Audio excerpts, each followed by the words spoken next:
একেদিনাই দুখনকৈ উন্নয়নমূলক আঁচনিৰ আধাৰশিলা স্থাপন কৰে সৰুক্ষেত্ৰী সমষ্টিৰ বিধায়ক জাকিৰ হোসেন সিকদাৰে। পূৰ্বৰ সৰুক্ষেত্ৰী তথা নৱগঠিত পাকা বেতবাৰী সমষ্টিৰ অন্তৰ্গত দক্ষিণ পাকা গাঁও পঞ্চায়ত আৰু পশ্চিম সৰুক্ষেত্ৰী গাঁও পঞ্চায়তত দুখনকৈ উন্নয়নমূলক কামৰ আঁচনিৰ আধাৰশিলা স্থাপন কৰে সৰুক্ষেত্ৰী সমষ্টিৰ বিধায়ক জাকিৰ হোসেন সিকদাৰে। প্ৰথমে ভক্তদৱা বজাৰৰ কাৰবাৰী সংঘৰ নতুন গৃহ নিৰ্মাণৰ আধাৰশিলা স্থাপন কৰে।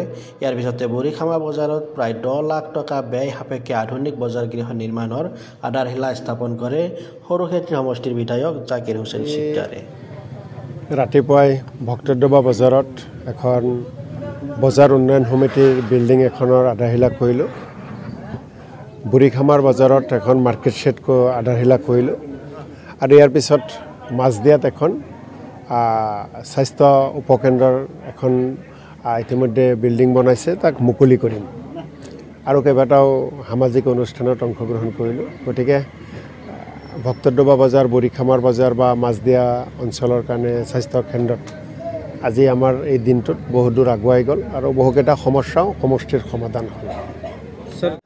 আমাৰ দলৰ কথা আমি জানো, পঞ্চায়ত নিৰ্বাচন নাপাতিলে আমি কেন্দ্ৰীয় চৰকাৰৰ পৰা বহু ফাণ্ড নাপাওঁ আৰু পঞ্চায়ত নিৰ্বাচনৰ জৰিয়তে ৱাৰ্ড মেম্বাৰ, কাউন্সিলৰ, প্ৰেচিডেণ্ট, জিলা পৰিষদ যেতিয়া নিৰ্বাচিত হয়, সেই প্ৰতিনিধিসকলে নিজৰ নিজৰ এলেকাৰ ডেভেলপমেণ্টৰ কাৰণে চিন্তা কৰে আৰু সেই অঞ্চলৰ ৰাইজে নিজৰ নিজৰ ৱাৰ্ড মেম্বাৰ, প্ৰেচিডেণ্ট, কাউন্সিলৰ, জিলা পৰিষদৰ ওচৰত গৈ বিভিন্ন তেওঁলোকৰ সমস্যাৰ কথা ক'ব পাৰে।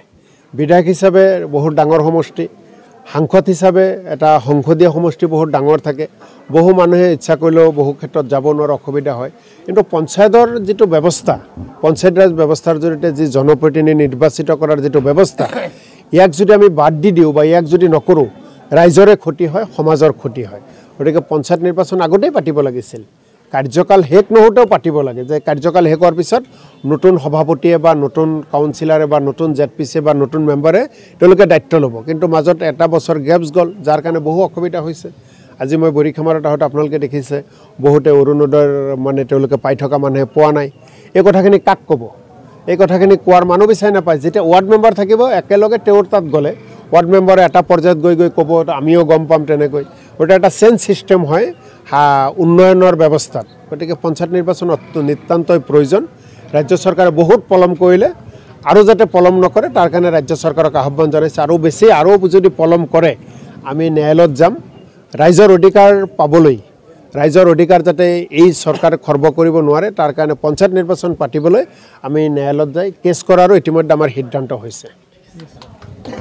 সামাজিক মাধ্যমক আজিকালি বহুতেই যিটো ব্যৱহাৰ, সেই ব্যৱহাৰ নাজানে আৰু সামাজিক মাধ্যমক বিভিন্নজনে সমালোচনা কৰে, গালি গালাজ পাৰে আৰু তাকো ক্ষান্ত নাথাকে মৃত্যুৰ ভাবুকি পৰ্যন্ত দিছে। অলপ আগতে মই ছ'চিয়েল মিডিয়াত দেখিলোঁ যিজনে দিছে গ্ৰেপ্তাৰ কৰিছে। গতিকে কেৱল গ্ৰেপ্তাৰ কৰি ক্ষান্ত নাথাকি উপযুক্ত শাস্তি বিহিব লাগে, যাতে আন দহজনে দেখে যে তেনেকৈ সামাজিক মাধ্যমক যদি কাৰোবাক ভাবুকি দিয়া যায় তাৰ শাস্তি কি হয়। গতিকে মই কঠোৰৰ পৰা কঠোৰতম শাস্তি বিচাৰিছোঁ। পুলিচে তদন্ত কৰিব, কোনোবাইতো দিছে, তো ফেকাই দিয়ে বুলি ক'লে কি হ'ব? তেওঁৰ নামত আছে আৰু কোনোবাই দিছে, এইটোতো এনেই হোৱা নাই, গায়েবী হৈ হোৱা নাই। গতিকে কোনে কৰিছে, কি কৰিছে, পুলিচে তদন্ত কৰি উপযুক্ত ব্যৱস্থা ল'ব লাগে। আমি বিধায়ক হিচাপে আমাকো বিভিন্নজনে গালাগালাজ কৰে, বিভিন্নজনে বিভিন্ন অপপ্ৰচাৰো কৰে, বদনামো কৰে, কেতিয়াবা বেয়াও লাগে, কিন্তু ৰাইজৰ প্ৰতিনিধি হিচাপে সহ্য কৰি থাকোঁ।